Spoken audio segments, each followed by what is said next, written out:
C'est pas mal, hein, au final. C'est peut-être pas aussi provisoire que ce que je pensais, hein. On y va, on va faire les courses. Ouais, j'arrive.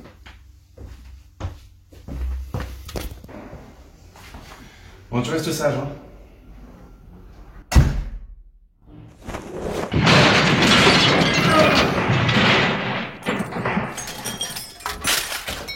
Oh, putain.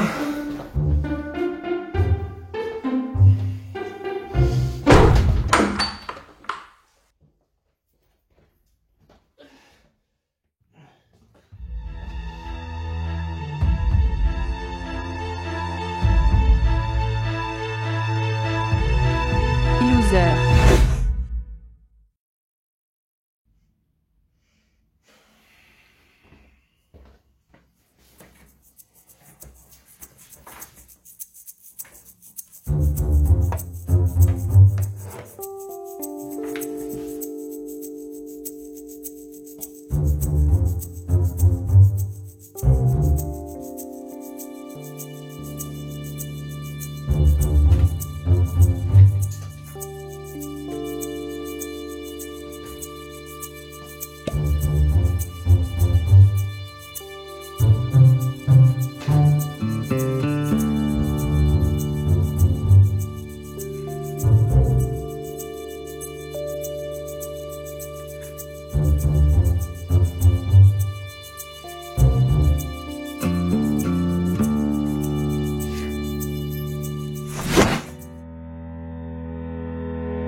Bonjour, bonsoir, c'est vous qui voyez, on est dans le récap film, mais putain, ça fait longtemps. Je sais, j'en suis désolé. Ces derniers temps, on est parti un peu en vacances, à plein d'endroits, on a vécu des aventures incroyables. On a déménagé aussi, comme vous pouvez le voir, avec ma femme, donc bienvenue chez nous. Bienvenue chez nous. Ta femme, tu t'adaptes vite. Eh, j'avais dit que j'en profiterais, hein. Après, pour être honnête, il y avait peut-être un petit quelque chose qui me retenait un peu de faire cette vidéo. J'avais dit que j'en parlerais ici. Oui, c'est écrit là en petit. Savoir pourquoi je me suis engagé, idée de con. Et bah, les retours et les commentaires seront ce qui seront. Tant pis. Oui, les premiers tweets montraient au moins de l'irrespect envers les personnes trans. Par contre, le communiqué de 4000 mots qui l'a suivi, lui, par contre, était bien transphobe avec des arguments bien transphobes aussi. Et si ça vous a pas sauté aux yeux, c'est qu'il y a beaucoup de questions que vous êtes manifestement jamais posées dans votre vie. Genre les jeunes qui sont plus enclins à changer de sexe si quelqu'un dans leur entourage a déjà sauté le pas. Parce que je sais pas, on a peut-être tendance à rester avec les gens avec qui on se sent bien, avec qui on a des expériences communes, qu'on est passé à travers les mêmes épreuves, comme par exemple les jeunes qui ont des problèmes à cause de leur transidentité, hein, par exemple. Évidemment que dans la sphère des trans, tu y trouves plus de personnes qui ont ou vont changer de sexe. Merci Captain Obvious, quoi.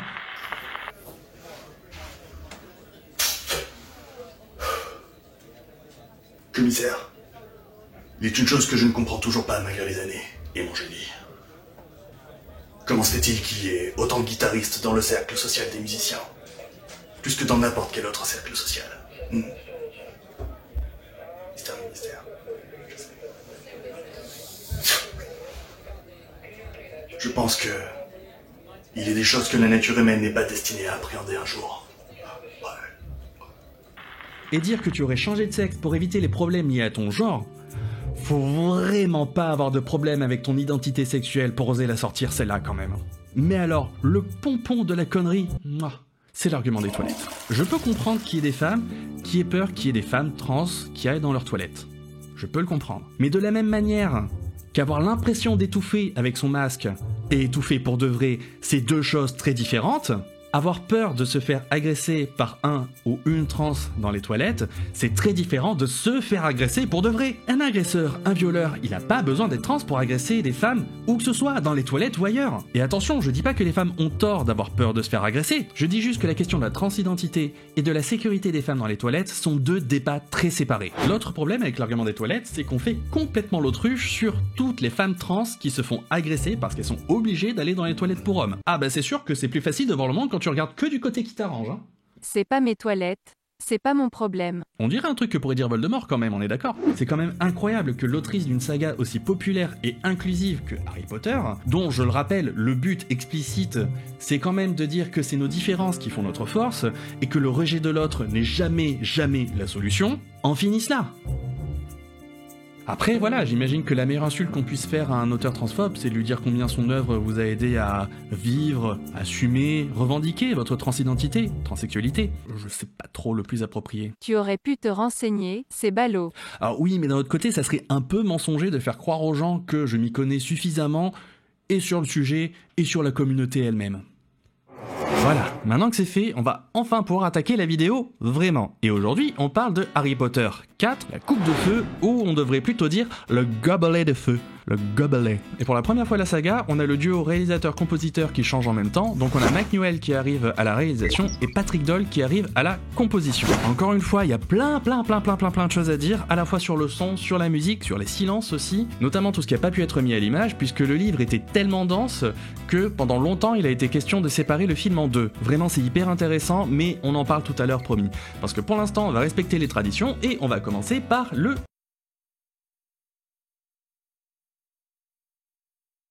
J'avoue, ce jingle, il m'a rien coûté. Pour une fois, le film ne commence pas chez Dursley, alors est-ce que ça peut être lié au fait que les acteurs avaient demandé un meilleur salaire ?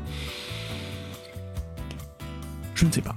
À la place, on commence par une visite du cimetière et du domaine des Gédusor, donc de Voldemort. Bon, au début forcément en musique, avec un thème d'intro le plus dark de la saga qu'on a eu jusque-là, jusqu'à ce qu'on arrive à la maison du gardien, où la musique se tait et ne reviendra pas tant qu'il n'y a pas une lumière qui s'allume chez Voldemort. D'ailleurs, à ce moment-là, on a un petit thème de tension pour nous montrer que quelque chose ne va pas. Et là, déjà, je trouve qu'il y a quelque chose d'intéressant qui va un petit peu dans le sens de ma théorie, c'est-à-dire que Voldemort est magie. Il rejette complètement son côté moldu, il rejette complètement le monde des moldus, il ne vit que pour et par la magie. Et dans ce sens-là, tout ce qui est en rapport avec Voldemort est en musique. Après, allez pas imaginer que le silence représente le monde des moldus, parce que là, c'est la dernière fois qu'on le voit. Au revoir, monde des moldus. Adieu.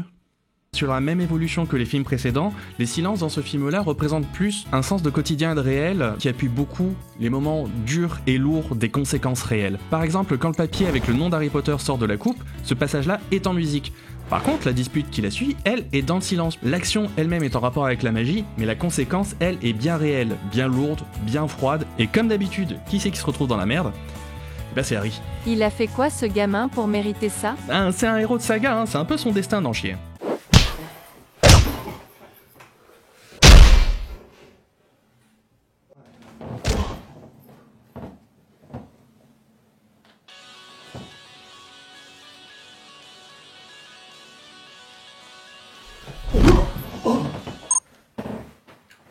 Ouais, allô boss. Où en est la mission? Ouais, j'en ai éliminé plusieurs. Bien. Qu'est-ce que je fais de lui? Tue-le. Rapporte-moi sa tête. Ok, j'ai éliminé. Ne baisse jamais ta garde avec lui. On l'appelle pas un héros pour rien. Allô? Allô? J'en déduis que le loser s'est échappé? Dommage, mais ton acharnement n'arrêtera personne. Tu ne les sauveras pas, et tu ne peux pas stopper ce qui a commencé. Bye bye bitch.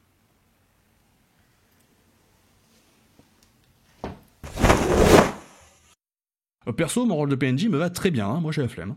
Et pour un exemple de l'effet inverse, quand la bataille contre le dragon pour la première épreuve commence, on est sans musique. Alors juste après la musique de désespoir qu'il y a eu avec l'attente juste avant, on comprend bien que il part pas gagnant, quoi. Hein. Et d'ailleurs, quand l'épreuve commence, c'est même pas un combat. Harry, il est obligé de se cacher derrière un rocher, il ne peut littéralement rien faire.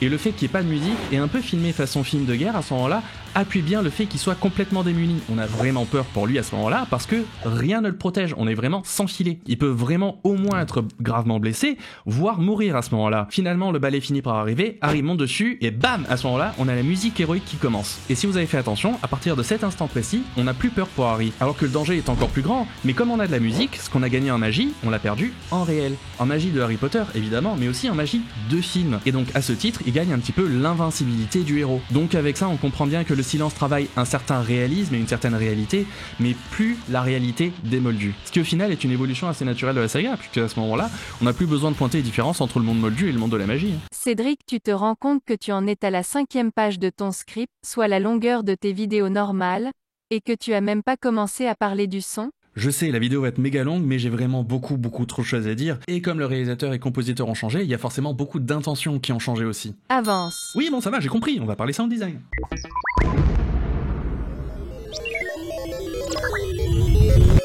Déjà, dans la continuité des films précédents, la compression de la voix reste plutôt naturelle. Si vous voyez pas de quoi je parle, regardez le dernier épisode, le lien est en description. Et un truc intéressant et significatif, on a l'œil, ou devrais-je dire plutôt le fol œil de Maugré... Fol œil. fallait que je la fasse. La première fois qu'on voit ce personnage, on a vraiment une grosse emphase sur son œil, jusqu'à avoir un point de vue subjectif depuis cet œil, avec des gros bruits de robots qui sont dignes de Terminator 1. Et ce bruit ressort particulièrement parce qu'il fait un peu tâche, comme une tâche de science-fiction, au milieu d'un univers qui est plutôt fantasy. Ce qui colle plutôt bien au côté dérangeant et bizarre du personnage, mais il est présent qu'une seule fois. Par contre, il y a un autre bruit de ce personnage qui revient beaucoup plus souvent mais qui est beaucoup plus discret, le bruit de la langue. Si vous avez remarqué, il y a un truc qui fait hyper souvent avec sa langue qui est en fait la synecdoque d'un autre personnage. La synecdoque, c'est la représentation d'un personnage par un geste, une habitude, une caractéristique, etc. Par exemple ça, pas besoin de vous présenter qui c'est. Synecdoque. À chaque fois que le truc avec la langue revient, on a droit à un petit bruit, assez discret certes, mais un bruit pour que on y prête attention. Si vous voulez pas qu'on y prête attention, on n'aurait pas eu de bruit. Et ce personnage donc de la synecdoque a un rapport avec le personnage de Barty Croupton Senior, qui est un personnage dont la voix est étrangement haut perchée et chevrotante pour un personnage d'autorité. Still, life goes on. Comme j'avais dit dans ma vidéo sur Un couteau tiré, la voix d'un personnage, son accent, c'est vraiment pas laissé au hasard, ça a un sens. Et ici, je pense que c'est par rapport à tout un arc qui a été éludé du film, mais qui est très important dans le livre. C'est parce que dans la version papier, on comprend que c'est un homme brisé, à moitié fou, qui a tout donné pour le travail, même à sacrifier sa famille, et que ça l'a détruit, mais le taf d'abord, quoi. Un commentaire cynique à faire sur le travail et la parentalité dans la société, peut-être ? Acharnement au travail et violence physique et psychologique à la maison, un véritable exemple pour une génération décadente. C'était une blague. J'étais pas censé répondre. Et puisqu'on est dans la veine des choses qui n'ont pas pu être mises dans le film, mais qu'on a quand même quelques indices à travers le son, on en a aussi à travers la... Et oui, dans le film, on a perdu l'arc et la révélation, comme quoi Rita Skeeters, la journaliste, est en fait une animagus. Un animagus, c'est un sorcier capable de se transformer volontairement en animal. Ici, Rita Skeeters, elle se transforme en scarabée pour pouvoir espionner les conversations. Cet aspect-là a disparu du film, mais la musique de Rita Skeeters, elle, en garde des traces, et plus particulièrement quand les violons jouent deux notes très proches, alternativement et très rapidement. Ça donne un effet de vrombissement qui ressemble à des ailes d'insectes qui s'envolent. Je trouve ça hyper intéressant, et pour une fois, on n'a pas besoin de dire merci John, ça sera plutôt merci Pat. Étant donné qu'à ce moment-là, John Williams a préféré travailler sur Mémoire d'une geisha, ici c'est Patoche, Patrick Doyle, qui le remplace. Il a précédemment travaillé pour Thor 1, Eragon, le pire et le meilleur, La planète des singes, les origines, Rebelle, Artemis Fowl, etc. etc. Bon, clairement, il n'en est pas à son coup d'essai, bien qu'effectivement il côtoie le pire comme le meilleur. Et en vérité, c'est plutôt le compositeur habituel de Kenneth Branagh. Oui, l'interprète d'Holocard dans La Chambre des Secrets, d'ailleurs il est plus réalisateur que acteur, mais voilà. J'ai eu beaucoup de mal à définir la différence que j'ai ressentie entre les OST de John Williams et celle de Patrick Doyle. J'allais dire qu'elle était plus illustrative, mais comme on a vu sur les exemples précédents, c'est pas le cas. Je pense finalement que ça vient plutôt du fait, bon ok, c'est pas vraiment un fait, c'est une opinion, que les musiques de John Williams, elles vont plus loin que d'écrire un film, plus loin que enrichir le sens d'un film, elles définissent l'univers du film, peut-être plus que le film lui-même. Quand je dis ça, je pense évidemment à Harry Potter, mais je pense aussi à Star Wars, je pense aussi à Superman par exemple. Maintenant, attention, ça diminue pas le travail de Patrick Doyle, ni de tout le département son et musique du film, pas du tout. Au contraire, on a vraiment des thèmes très marquants et une utilisation vraiment très intelligente de la musique dans le film. Par exemple, le thème musical qui revient le plus dans le film, c'est pas le thème d'Edwige, qui est la musique d'Harry Potter, mais une progression qui représente plus les mange-morts et la menace générale que représente Voldemort également. Écoutez un peu comme c'est nuageux cette progression-là. Ce truc, on l'entend tellement dans le film qu'on n'y prête même plus attention. Il est tellement présent qu'il arrive avant le thème de Harry Potter au tout début du film. Et si vous vous rappelez de ma vidéo sur 1917, lien toujours en description, j'avais dit qu'une progression qui allait vers les aigus était plutôt positive et vers les graves plutôt négative. Ici, on a un exemple de l'inverse, puisque la progression va dans les aigus, mais clairement, on va pas vers une amélioration. Et là, il y a une illustration de ce qui est à la fois génial et difficile en musique, c'est que on peut tout faire avec tout.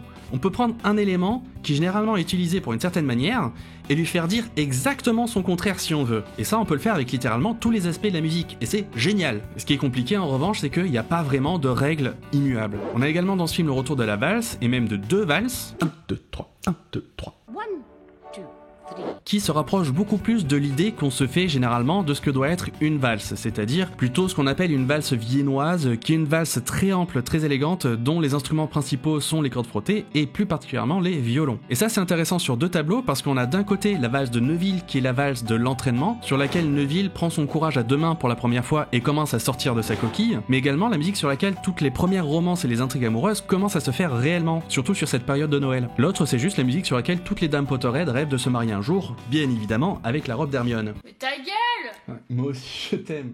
Par contre un truc qui m'a beaucoup plu après la valse, et si vous me connaissez bien ça va pas du tout vous surprendre, c'est le rock. On a quand même droit à 3 chansons rock originales exprès pour le film, et vraiment, c'est pas rien. 3 chansons complètes, donc à peu près 3 minutes chacune, ça fait 9 minutes de musique, ce qui est vraiment pas rien pour un film, hein, il faut le rappeler, surtout qu'elles sont utilisées qu'une seule fois et pas en entière. Donc c'est vraiment énorme, et c'est pas Patrick Doyle qui les a composées celles-là. Elles ont été enregistrées et jouées à l'écran par des membres notamment de Radiohead et de Pulp par exemple, même si les 3 ont été composées quasi exclusivement par Jarvis Cocker qui est le leader, chanteur, guitariste du groupe Pulp.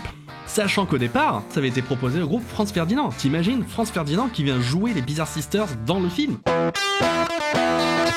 Pour ceux qui savent pas, les Bizarre Sisters, c'est le groupe de rock le plus connu du monde magique, en tout cas en Angleterre, et il se trouve qu'on n'entend pas du tout parler dans les films, parce que pour celui-là, un groupe canadien qui avait un nom à peu près similaire a attaqué en justice la production, ce qui a failli retarder, voire empêcher la sortie de Harry Potter au Canada. En contrepartie, ils ont complètement effacé toutes les mentions qu'il y avait du groupe dans le film. C'est pour ça que dans une scène coupée, normalement, le professeur Flitwick aurait dû annoncer le groupe sur scène en le présentant comme le groupe qu'on ne présente plus. Et pour revenir sur les 3 musiques, vraiment, c'est pas anodin. Enfin, je veux dire, ils auraient pu prendre 2 musiques qui existent déjà, 3 figurants qui savent pas jouer, les filmer de loin et puis voilà, ça fait illusion. Mais non, les mecs sont allés voir des mecs connus qui ont composé des musiques exprès pour le film, les ont enregistrées, les ont interprétées sur scène. Vraiment, la démarche va très très loin.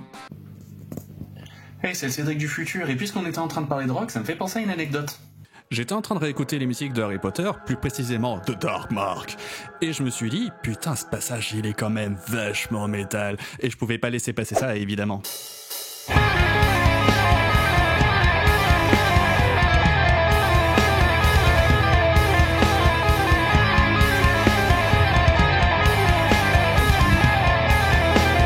Qui m'a fait penser à une autre musique que j'avais entendue il y a très longtemps quand j'étais petit dans un film, et ce film c'était Fantasia.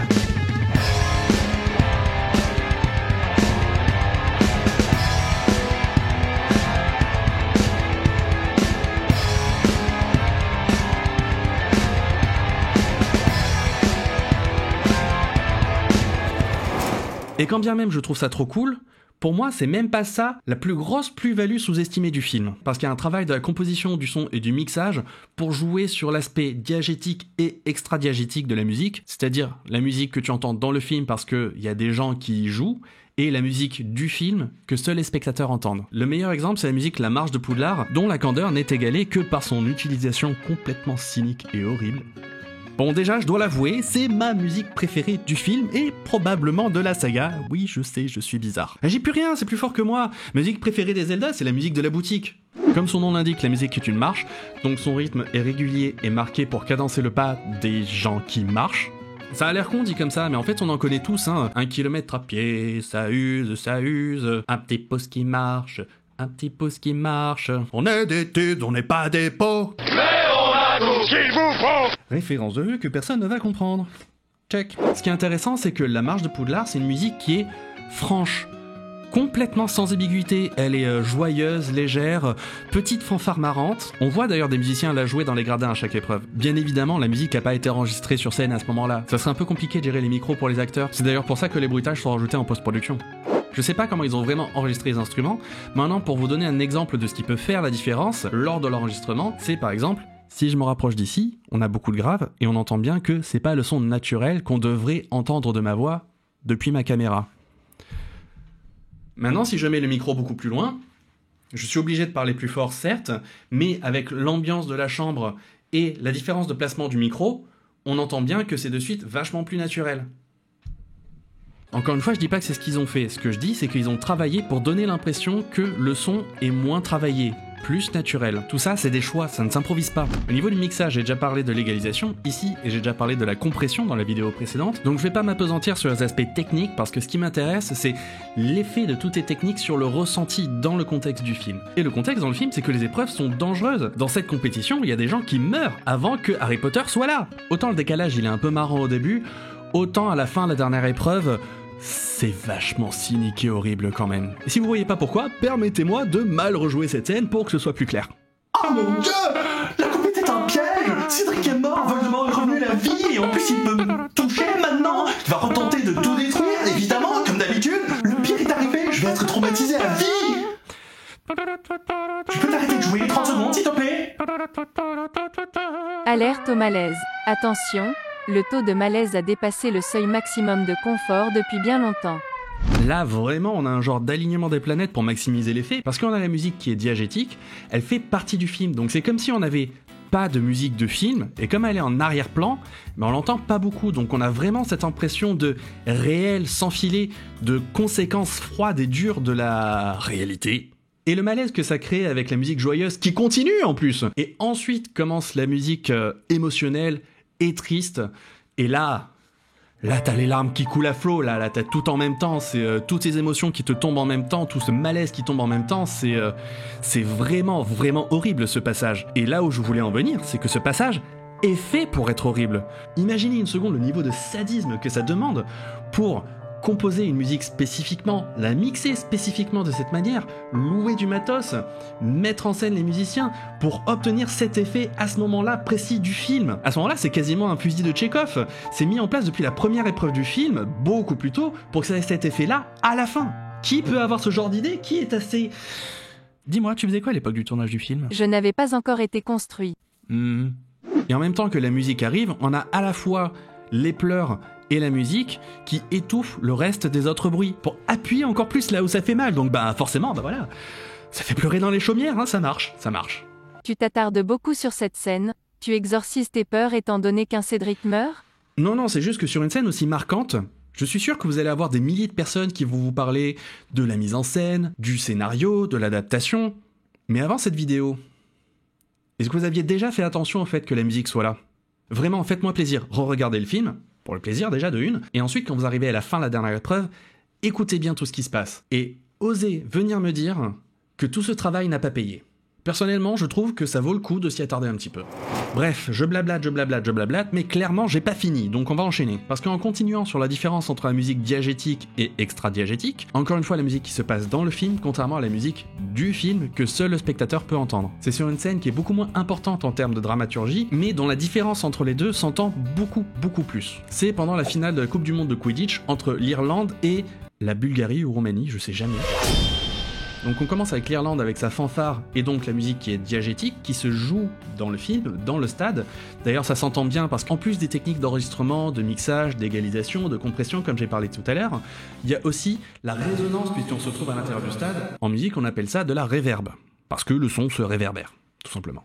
C'est déjà assez classe, mais quand t'as l'équipe de Viktor Krum qui arrive, c'est plus pareil. À ce moment-là on arrive sur une musique qui est extra diégétique. Si vous faites attention, on perd toute cette résonance de stade qu'on avait, les instruments sonnent beaucoup moins naturels mais sont clairement beaucoup plus beaux, style sonorité qu'on aurait sur un CD ou là typiquement musique de film. On a beaucoup gagné en stéréo, mise en valeur aussi par le fait qu'il y ait des percussions qui sont tour à tour à gauche, puis à droite, puis à gauche, puis à droite. Tous les instruments et la musique sont plus compressés, donc c'est plus fat, plus impressionnant, plus classe. Et déjà rien qu'avec la musique, on comprend bien que l'équipe d'Irlande et l'équipe de Bulgarie, clairement ils jouent pas dans la même cour quoi. Et c'est ce qui se passe d'ailleurs. Dans le livre, l'équipe de Viktor Krum, elle met une grosse tôle à l'équipe d'Irlande. Et en parlant de Viktor Krum, vous aviez peut-être pas remarqué que la musique de son équipe de Quidditch et la musique de Durmstrang quand elle arrive à Poudlard, c'est la même. Ce qui pourrait vouloir dire que la musique concerne plus Viktor Krum lui-même que l'équipe de Quidditch ou Durmstrang. Durmstrang d'ailleurs qui apparemment est une école exclusivement masculine. D'ailleurs on a les violons qui marquent particulièrement le rythme, donc il n'est pas là particulièrement pour les sentiments. On a des cuivres qui sont là pour être très impressionnants, énormément de percussions bien fat parce que c'était bonhomme, t'as vu? Contrairement à Beauxbatons qui est l'école de magie française, Cocorico, qui par contre apparemment est une école de filles. qui évidemment a une musique qui est toute jolie et légère, avec de la harpe, de la flûte, des petits oiseaux qui s'envolent, des petits chapeaux mignons, Des petits culs, hashtag sexisme. et des... Oh. Bon, je vous avoue que ça m'a un peu gonflé, mais d'un autre côté, c'est plus des apparences qu'autre chose, puisque c'est Victor Crumb, le bonhomme, qui tombe amoureux, et Fleur de la Cour, ou comme le dit Dumbledore, Fleur de la Cour, c'est pas partout, est aussi douce et délicate que le professeur Maugret. Mais ça, pour s'en rendre compte, il faudrait avoir lu le livre, parce que c'est pas évident dans le film. Et maintenant que ça s'est dit, Putain, ça y est, je suis arrivé au bout du film. Évidemment, il y a toujours des trucs à rajouter. Par exemple, l'actrice de Fleur de la Cour et de Madame Maxime, elles sont françaises, donc voilà pour l'accent français dans le film, en tout cas en version originale. Mais je suis content que ce soit fini, parce que ça a été long, hein. Entre l'écriture et le tournage, je suis content d'être arrivé au bout de la vidéo. Mais la vidéo en a-t-elle fini avec toi? Oh, je m'en bats les couilles, Cédric est un elfe libre, quoi.